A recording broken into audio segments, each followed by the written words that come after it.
Imaginemos dejar caer un ratón muerto sobre un puñado de semillas secas. Ajá. De acuerdo con uno de los textos más antiguos de la humanidad, esas semillas permanecen perfectamente limpias, listas para ser plantadas en la tierra. Sí, totalmente limpias. Pero, y aquí viene lo interesante, ¿qué pasa si esas mismas semillas casualmente están mojadas cuando cae el ratón? Ah, ahí la cosa cambia por completo. Exacto. Inmediatamente se consideran contaminadas, de manera irreversible y deben ser desechadas. Bienvenidos a esta inmersión profunda. Al comenzar, queremos enviar una bendición divina a cada persona que nos acompaña hoy. Que tengan un día y una semana verdaderamente bendecidos por Dios, llenos de luz, claridad y propósito. Así es, una semana muy bendecida para todos. Hoy tenemos una misión fascinante por delante.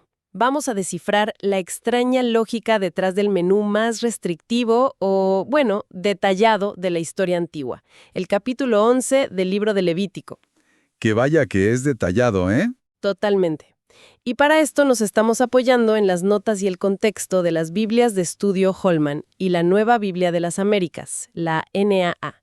Porque, lejos de ser un simple catálogo de lo que se podía o no se podía comer, este texto es una ventana directa a una visión del mundo profundamente compleja. Exactamente.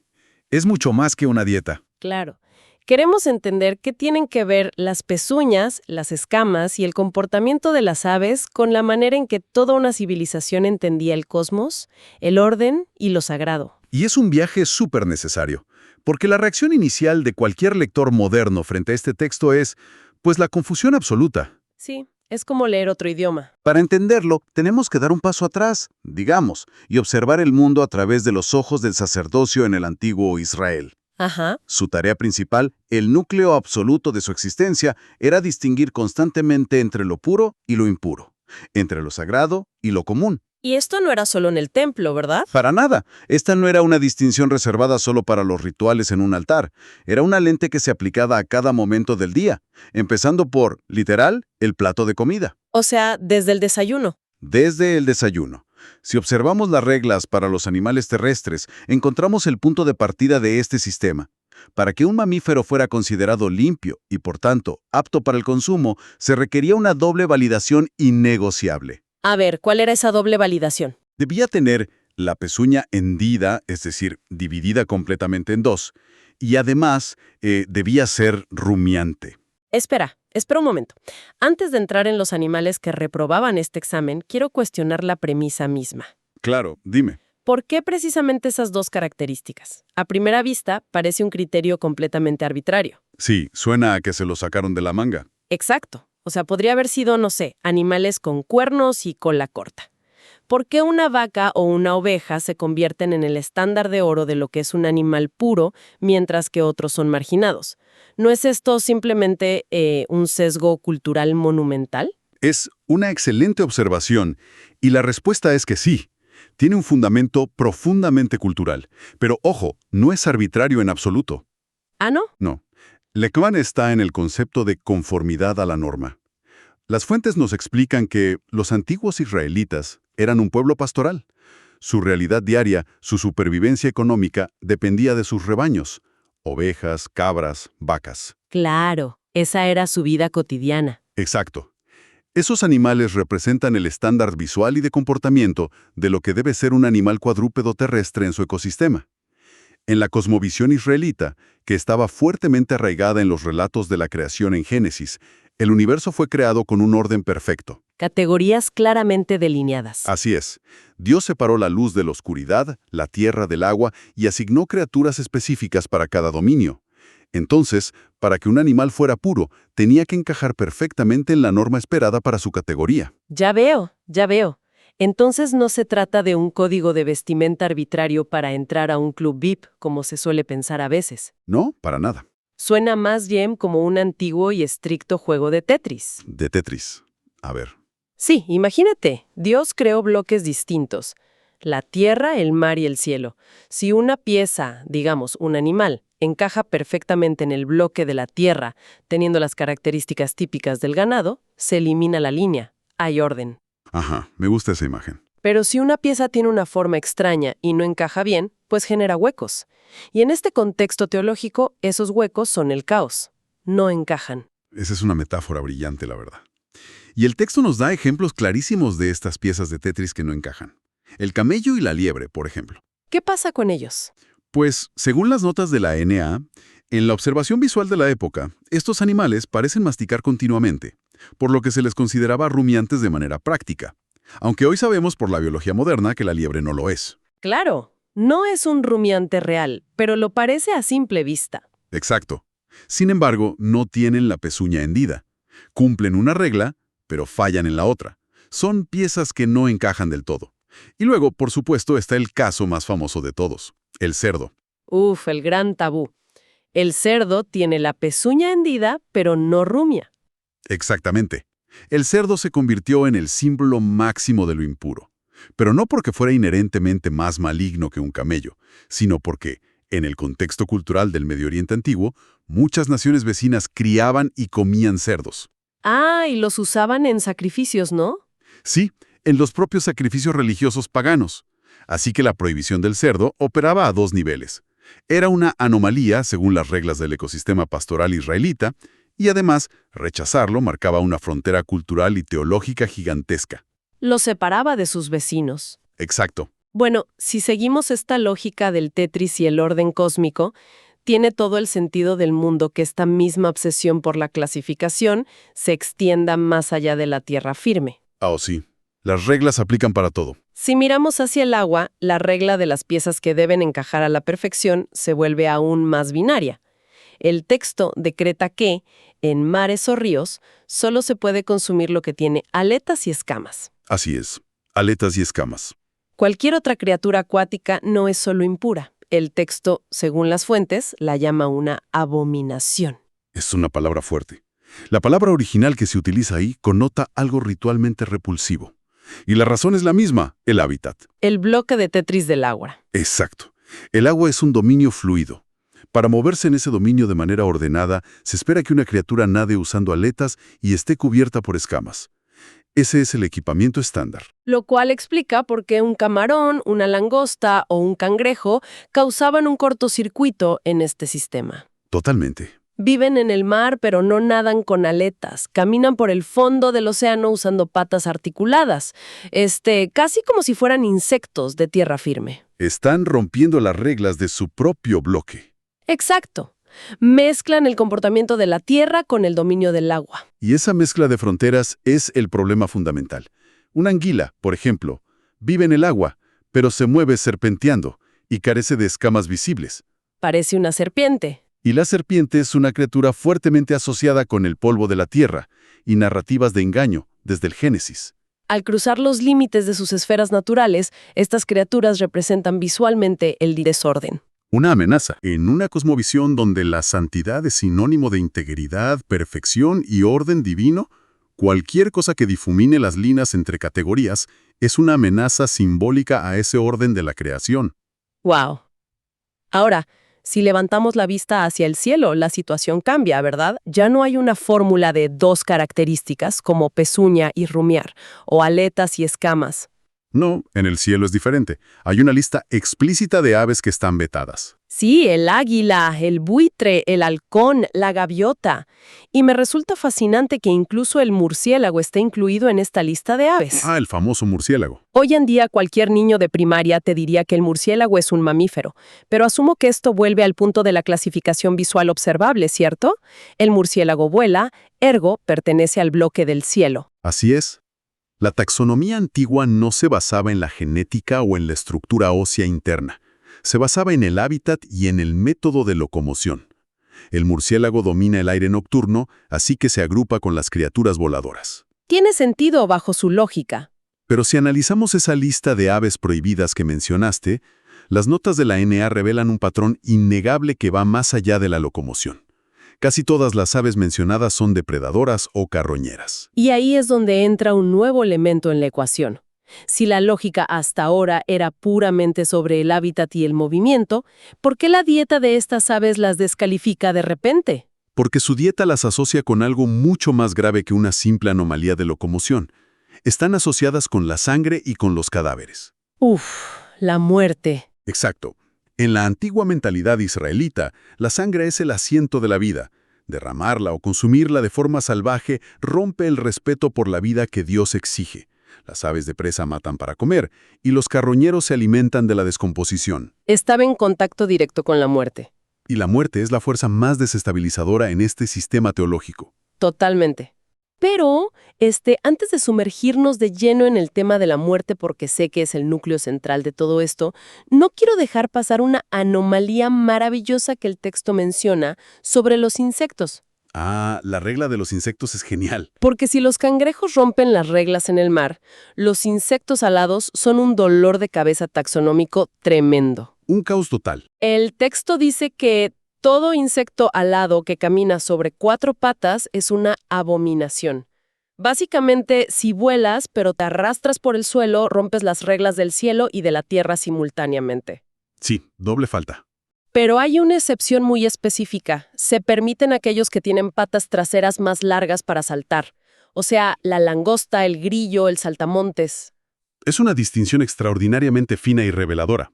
Las criaturas que se arrastran o que pululan caóticamente por el suelo rozan constantemente el polvo.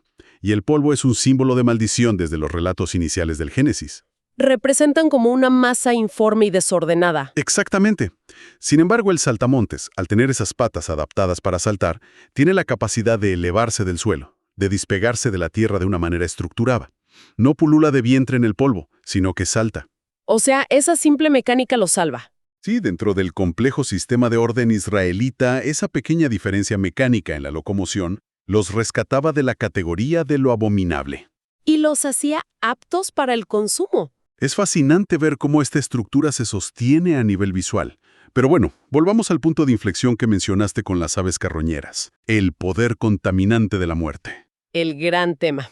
Al leer las reglas sobre cómo manejar un cadáver, ya sea de un animal puro que murió de causas naturales o de un animal impuro, queda clarísimo que la impureza no era solo una categoría abstracta en una hoja de papiro. No, para nada. Era tratada casi como una sustancia física, una radiación invisible y altamente contagiosa. Una radiación, qué buena forma de verlo. Es la mejor manera de describirlo. Era una fuerza física palpable.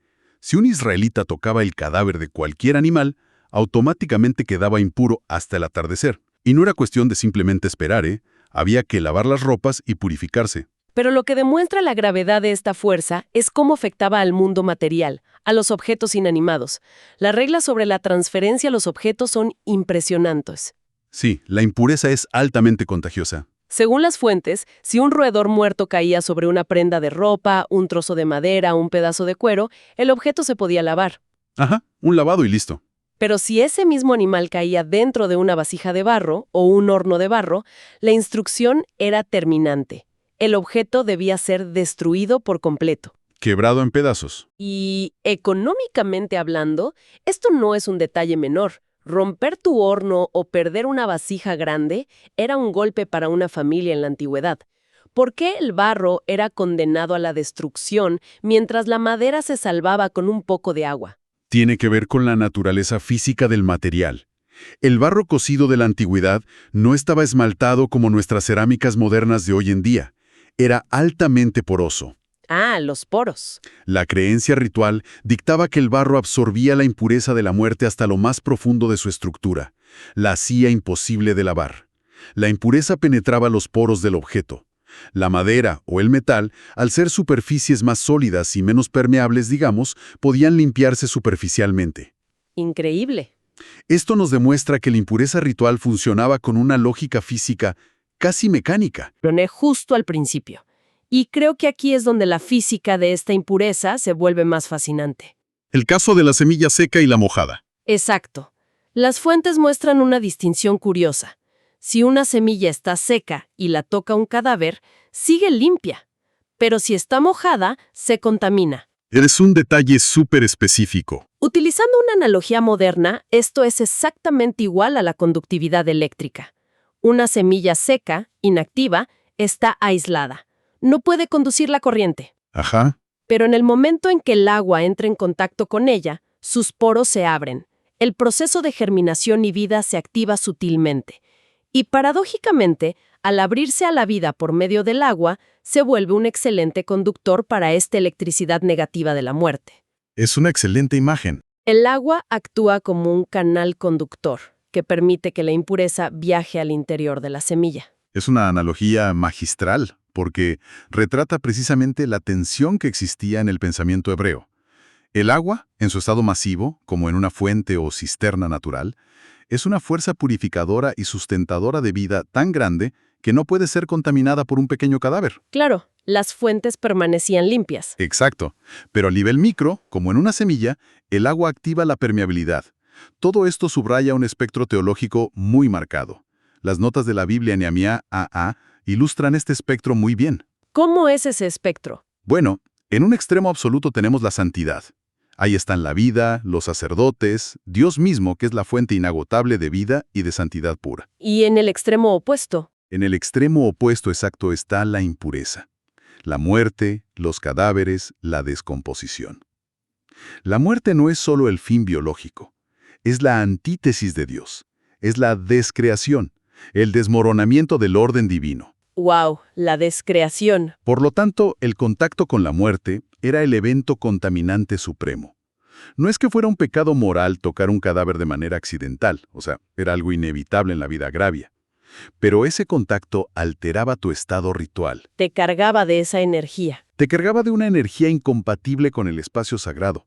Por eso no podías acercarte al tabernáculo, que era el epicentro de la vida, hasta que el tiempo y el agua te hubieran descargado de esa impureza. Pero permítemos detenerte ahí, porque aquí es donde la mente moderna reacciona con muchísimo escepticismo. Sí, me imagino por dónde vas. La tendencia natural, incluso entre personas muy curiosas de hoy, es intentar racionalizar todo esto diciendo, claro, los cerdos transmiten triquinosis, los mariscos concentran metales pesados. Claro, el argumento de la salud. Exacto. Dicen, Dios simplemente estaba actuando como un antiguo ministerio de salud pública para evitar que la gente se enfermara en el desierto. Queremos convertir al Levítico en un manual de higiene. No, una versión antigua de la FDA. Es un instinto muy comprensible. Y es uno de los grandes mitos modernos que debemos desmontar hoy. Basándonos en las notas de las Biblias Holman y NAA, hay que aclarar esto. A ver. Es cierto que evitar carne de animales muertos en el campo o ciertas prácticas alimenticias aportaban beneficios higiénicos colaterales.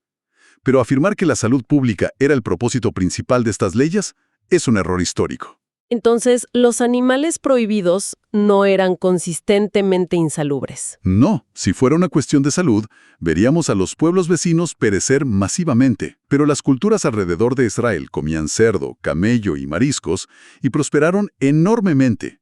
Un camello bien cocinado, pues, no es inherentemente tóxico. Claro. Entonces, al intentar disfrazar estos textos antiguos como ciencia médica o guías del Ministerio de Salud, en realidad les estamos quitando toda su profunda metáfora espiritual. Totalmente. Estamos reduciendo un complejo sistema filosófico sobre el orden del universo a un simple folleto de consejos nutricionales. Lo dijiste perfecto. El propósito central de este inmenso catálogo es abrumadoramente teológico. El texto no oculta sus motivos, los resume claramente en los versículos 44 y 45. ¿Qué dicen? La instrucción culmina con la frase, «Sean santos, porque yo soy santo». ¡Wow! Este verbo significa hacer diferencia o separar. Separar, claro. El objetivo principal de estas dietas era entrenar a la nación en el arte de la separación. Dios quería que su pueblo practicara la separación diaria de las costumbres paganas de sus vecinos. La dieta era una expresión constante de devoción. Es decir, si cada vez que me siento a la mesa tengo que pensar meticulosamente en qué animal encaja en qué categoría, de dónde vino y cómo murió, estoy practicando la disciplina espiritual de la separación. Exacto, es una pedagogía constante. Así como en el principio, en Génesis 1, Dios puso orden en el caos separando las aguas y la luz, el israelita debía imitar ese orden separando lo puro de lo impuro. Y me imagino que esto levantaba una barrera social impenetrable también. Por supuesto. Compartir el pan en el mundo antiguo era el acto supremo de alianza. Si tu dieta es tan específica, te resulta virtualmente imposible sentarte a un banquete con un comerciante cananeo sin comprometer tu identidad. Las leyes los protegían de la asimilación cultural. La mesa del comedor se convertía en una extensión directa del altar del templo. Imaginar que una comunidad intentaba reflejar la pureza divina incluso en el acto más cotidiano de preparar la cena es verdaderamente majestuoso. Nos demuestra cómo la vida material y la espiritual estaban profundamente entrelazadas. Y eso nos lleva a la relevancia actual, ¿no? ¿Cómo leen los lectores modernos este texto? Exacto. Entender que estas leyes eran una disciplina de consagración nos obliga a preguntarnos cómo se aplican hoy. El desarrollo histórico es fascinante. Las notas de estudio, citando pasajes del Nuevo Testamento, nos indican un cambio de paradigma. Sí, Relatos como la visión de Pedro o las cartas de Pablo argumentan que esta barrera dietética específica ya no es vinculante. La llegada de una fe diseñada para cruzar todas las fronteras étnicas requería que la pureza ritual ya no dependiera de lo que entra en el estómago. sino de la condición del corazón. Exacto. Pero el principio subyacente sigue absolutamente vivo. La idea de llevar una vida consagrada. Así es, donde las elecciones diarias se hacen para honrar una vocación superior.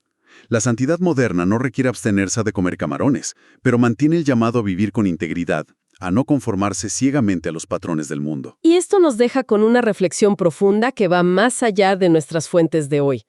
Si entendemos que los hábitos de consumo de esta antigua civilización eran un espejo meticuloso de sus valores más profundos, es imposible no girar el espejo hacia nosotros mismos. Totalmente. Pensemos en nuestro día a día. ¿Cuáles son las leyes dietéticas o de consumo no escritas que nos imponemos en la cultura moderna? ¡Qué buena pregunta! Y lo que es más importante, ¿qué dicen esas reglas invisibles sobre lo que nuestra sociedad actual verdaderamente valora y considera como santo o impuro? Es para quedarse pensando, sin duda. Es una pregunta que definitivamente merece nuestra atención y los invitamos a explorarla por su cuenta. Con esto concluimos nuestro análisis de hoy. Ha sido un viaje revelador a través de las mentes y las mesas de la antigüedad. Nos despedimos por ahora, deseando de todo corazón que Dios bendiga a todos los oyentes.